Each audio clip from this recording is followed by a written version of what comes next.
मिथ्या, गलतफहमी, गलत धारणा, धोखा।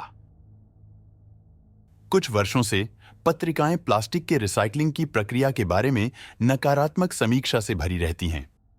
लेकिन इन आलोचनाओं के बावजूद रिसाइकलिंग की परियोजनाएं पूरी दुनिया में बढ़ रही हैं। यह स्थिति यह साबित करती है कि कुछ ही लोग समस्याओं के प्रति जागरूक हैं। उदाहरण के लिए, यहां स्विट्जरलैंड में प्लास्टिक कचरा सड़क निर्माण के लिए प्रयोग में लाया जाता है, या हॉलैंड में साइकिल की सड़क के लिए। भारत में प्लास्टिक की थैली पीने का पानी रखने के लिए बनाई जाती है, जिन्हें गत्ते के डिब्बे में छिपाया जाता है, अथवा छत के स्लैब या खुले रास्तों के लिए पट्टियां बनाने का काम में प्लास्टिक का प्रयोग किया जाता है। घाना में हम लोग फर्श की पेट्टियां बनाते हैं। आइवरी कोस्ट में स्कूलों को बनाने के लिए ईंटें बनाते हैं। कोरिया में हम फर्नीचर बनाते हैं और सिंथेटिक फाइबर्स बनाने के लिए प्रयोग में लाए जाते हैं। केन्या में हम ईंटें, छत की टाइल्स तथा नाव मरम्मत के लिए पार्ट्स बनाते हैं। सोमालिया में छत की टाइल्स। यहां ब्राजील में बोतलें झाड़ू बनाने के लिए काट जाती हैं। बोतल के ढक्कन को स्केटबोर्ड बनाने के लिए कुचला जाता है। फ्रांस में हम चश्मे बनाते हैं या स्नान के खिलौने। संक्षेप में और सूची जारी है। प्लास्टिक कचरे को नई जीवन अवधि देने के लिए उपायों की कोई कमी नहीं है। और क्या आप ऐसे व्यक्ति हैं जो प्लास्टिक कचरे के परिवर्तित रूप से बनी चीजें खरीदते हैं, या फिर ऐसे व्यक्ति जो प्लास्टिक कचरे के परिवर्तित रूप से ऐसी चीजें बनाते हैं? क्या आप जानते हैं कि वे चीजें प्रदूषण से मानवता और ग्राहकों बचाने के लिए पुनर्विकृत सामग्री के रूप में बेची जाती हैं? वास्तव में आप इनमें से कौन हैं? यह जानने में दिलचस्पी है। कृपया मुझे टिप्पणियों में बताएं।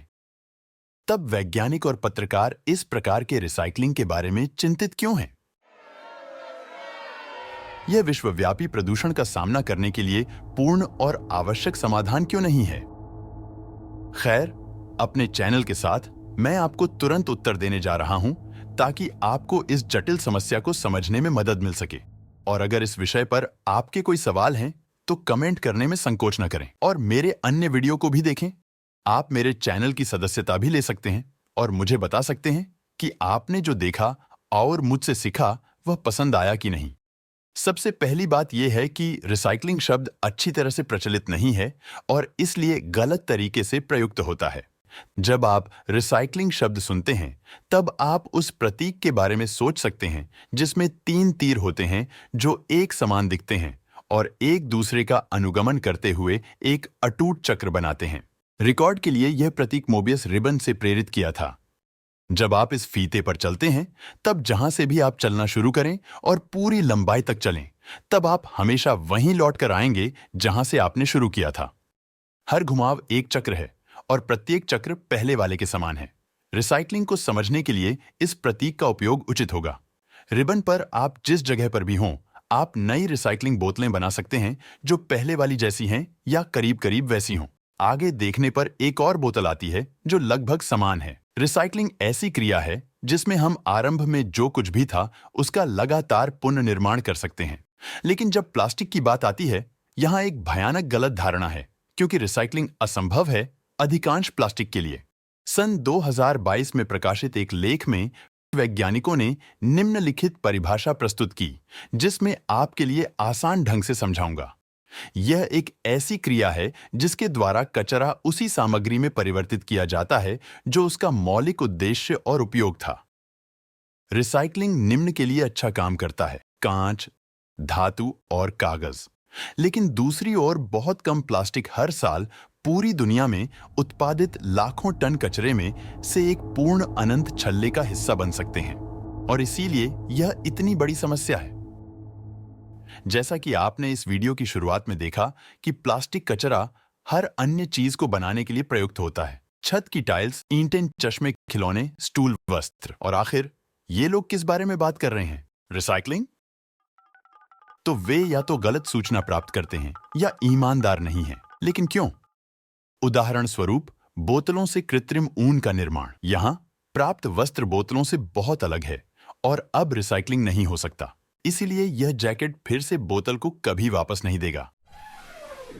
लेकिन सभी ये वस्तुएं जो रिसाइकलिंग किए गए प्लास्टिक से बनाई गई हैं, बाद में उनका रिसाइकलिंग नहीं किया जा सकता। तो रिसाइकलिंग प्लास्टिक से बने आपके कृत्रिम ऊन जैकेट के बारे में, रिसाइकलिंग प्लास्टिक से बनी आपकी बगीचे की कुर्सी के बारे में। खैर, जैसे जैसे उनकी उम्र बढ़ती है, वे लंबे समय के बाद अदृश्य माइक्रोप्लास्टिक्स और नैनोप्लास्टिक्स में विघटित हो जाते हैं और वे प्लास्टिक के प्रदूषण के इस विशाल भंडार को पोषित करते हैं जो हम पूरी दुनिया में पैदा करते हैं। इसलिए हम प्रदूषण को गायब नहीं कर रहे हैं। आप सभी सहमत हैं, है ना? तो यह जैकेट टूटकर छोटी प्लास्टिक की धूल में बदल जाती है। यह धूल निर्माण के दौरान, उपयोग के दौरान, प्रत्येक धुलाई के दौरान और अंत में लैंडफिल में भंडारण के दौरान बनती है और यह धूल उड़कर प्रदूषित कर देगी। जिस हवा में आप सांस लेते हैं, जो पानी आप पीते हैं और महासागर और मिट्टी जो आपको खिलाते हैं, सिर्फ वहीं खत्म होने के लिए जहां हमने पहले ही उन्हें पाया था, फेफड़ों में, आंतों में, प्लासेंटा में, स्तन के दूध में, हाल ही में मानव हृदय में और निश्चित रूप से जल्द ही मस्तिष्क में। तो यदि यह परिवर्तन प्रक्रिया रिसाइकलिंग नहीं है, तो यह क्या है? अच्छा, इस प्रक्रिया के लिए एक और शब्द है, डाउनसाइक्लिंग। जिसे हम रिसाइकलिंग कहते हैं, वास्तव में वह डाउनसाइक्लिंग है और यह टैबू माना जाता है, कहना नहीं चाहिए। यहां उन्हीं वैज्ञानिकों द्वारा प्रस्तावित एक परिभाषा है, ऐसी कार्रवाई जिसके द्वारा कचरा निम्न गुणवत्ता की सामग्रियों में परिवर्तित होता है। इसलिए अब से आप उन लोगों से धोखा नहीं खाएंगे जो रिसाइकलिंग शब्द का दुरुपयोग करते हैं। ये लोग, चाहे वे झूठे हों या अनाड़ी, ऐसा आभास दिलाते हैं कि उनके प्लास्टिक उत्पादों की गुणवत्ता पृथ्वी के लिए शुभ है। लेकिन यह सच नहीं है और यह गंभीर है।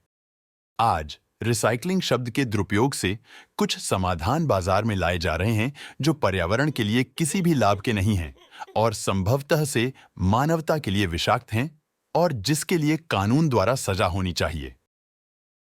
पारिभाषिक शब्दावली को जारी रखने के लिए आपने एक और प्रक्रिया के बारे में भी सुना होगा, अपसाइक्लिंग। अपसाइक्लिंग रीसाइक्लिंग और डाउनसाइक्लिंग से बहुत अलग है। मुख्य अंतर यह है कि अपसाइक्लिंग में वस्तु का उपयोग वैसे ही किया जाता है जैसा कि वह है। उदाहरण स्वरूप, पुराने टायर से फूलदान बनाना। वस्तु को पुनः प्रयोग के लिए सुधारा जाएगा। लेकिन अपसाइक्लिंग द्वारा उत्पादित प्लास्टिक की वस्तुएं अंततः प्रकृति में समाप्त हो जाएंगी। प्लास्टिक एक सर्वकालिक कचरा है और प्रकृति में प्लास्टिक की धूल हमें संक्रमित करेगी। और बस इतना ही। परिवर्तन की इन 3 धारणाओं को संक्षेप में दर्शाने के लिए आप सिर्फ यह याद रख सकते हैं कि रिसाइकलिंग और डाउनसाइक्लिंग में कुछ नई चीज बनाने के लिए नष्ट करने की भावना है, एक समान या पूरी तरह से अलग। अपसाइक्लिंग में वस्तु को वैसे ही इस्तेमाल किया जाता है जैसा कि वह है, लेकिन यह दूसरा जीवन केवल अस्थायी है। ये सभी वस्तुएं हमेशा कुछ समय बीत जाने पर खराब होती रहती हैं, जैसे जैसे वे इस्तेमाल किए जाते हैं और धोए जाते हैं। वे जहरीला धूल उत्पन्न करते हैं जो आपके पर्यावरण और आपके शरीर को प्रदूषित करता है। उन दुर्लभ पीटी बोतलों के लिए जो रिसाइकलिंग में बोतलों में परिवर्तित होते हैं, यह दुर्भाग्य से केवल 1 बार, 2 बार या 3 बार संभव है।